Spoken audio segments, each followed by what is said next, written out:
He was a child of the Puritan work ethic. He could still hear his father speaking the old New England aphorism, "If it wasn't painfully difficult, you did it wrong."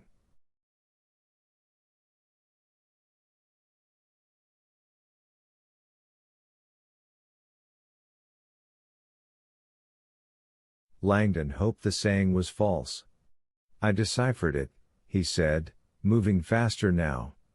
"I know where the first killing is going to happen."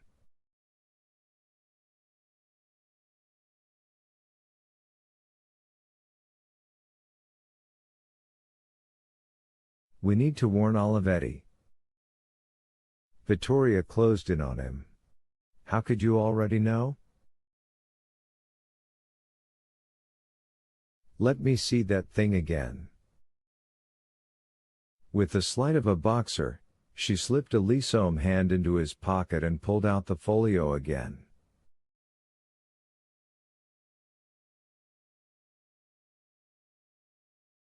"Careful," Langdon said.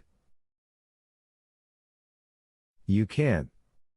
Vittoria ignored him. Folio in hand, she floated beside him, holding the document up to the evening light, examining the margins.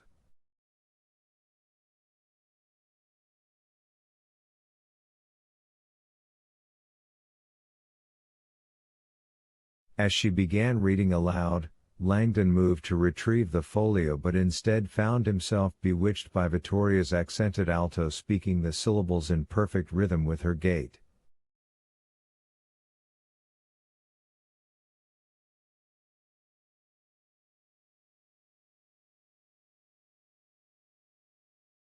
For a moment, hearing the verse aloud, Langdon felt transported in time.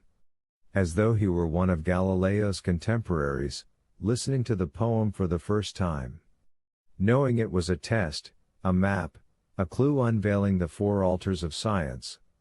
The four markers that blazed a secret path across Rome.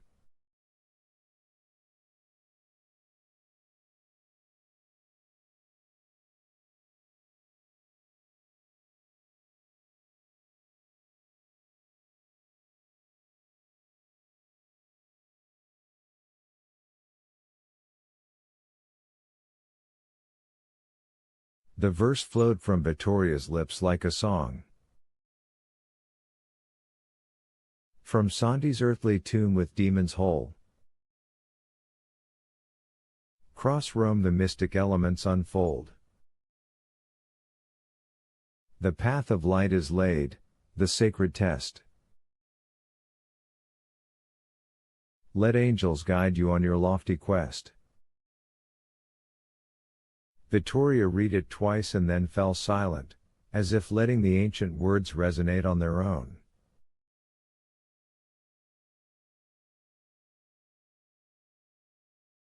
From Santi's earthly tomb, Langdon repeated in his mind. The poem was crystal clear about that. The path of illumination began at Santi's tomb. From there, across Rome, the markers blazed the trail. From Santi's earthly tomb with demon's hole. Cross Rome the mystic elements unfold. Mystic elements. Also clear. Earth, air, fire, water. Elements of science, the four Illuminati markers disguised as religious sculpture.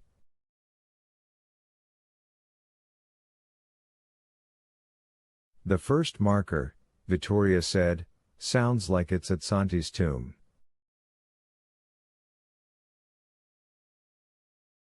Langdon smiled. I told you it wasn't that tough. So who is Santi? She asked, sounding suddenly excited.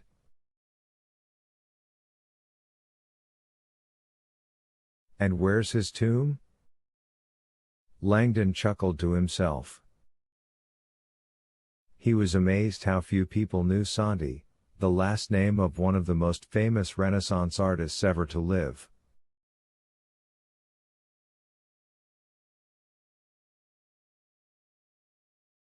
His first name was world-renowned.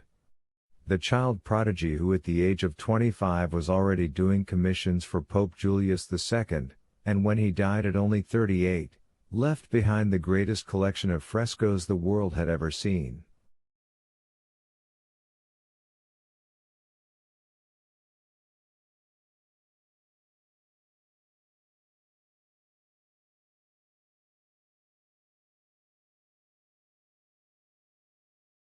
Santi was a behemoth in the art world, and being known solely by one's first name was a level of fame achieved only by an elite few. People like Napoleon, Galileo, and Jesus. And, of course, the demigods Langdon now heard blaring from Harvard dormitories: Sting, Madonna, Jewel, and the artist formerly known as Prince, who had changed his name to the symbol.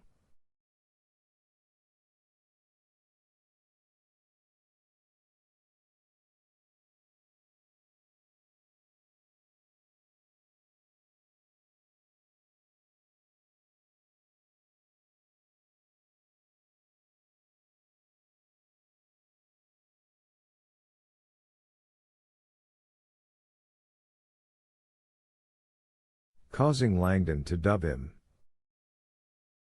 the Tau cross with intersecting hermaphroditic ankh.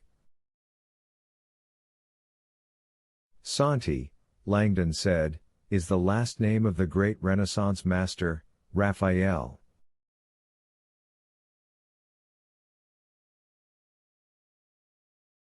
Vittoria looked surprised. Raphael? As in the Raphael? The one and only. Langdon pushed on toward the office of the Swiss Guard.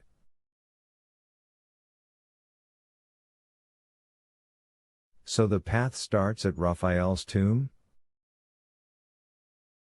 It actually makes perfect sense, Langdon said as they rushed on. The Illuminati often considered great artists and sculptors honorary brothers in enlightenment. The Illuminati could have chosen Raphael's tomb as a kind of tribute.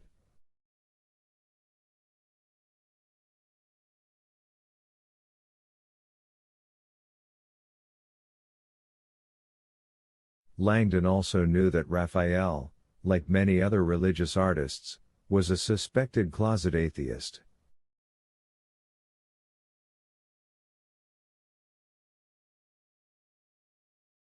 Vittoria slipped the folio carefully back in Langdon's pocket. So where is he buried? Langdon took a deep breath. Believe it or not, Raphael's buried in the Pantheon.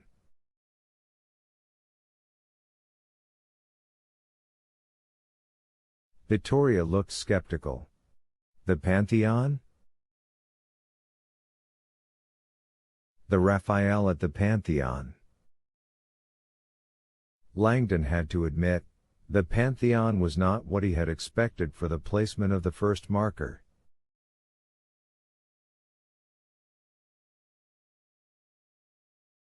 He would have guessed the first altar of science to be at some quiet, out-of-the-way church, something subtle.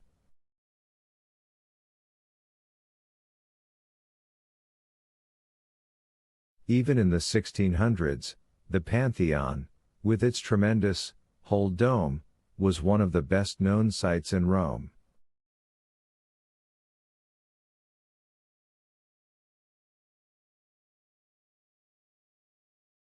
Is the Pantheon even a church? Vittoria asked. Oldest Catholic church in Rome. Vittoria shook her head. But do you really think the first cardinal could be killed at the Pantheon?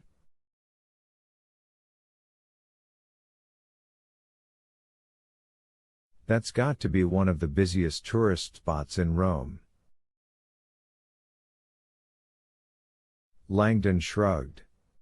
The Illuminati said they wanted the whole world watching.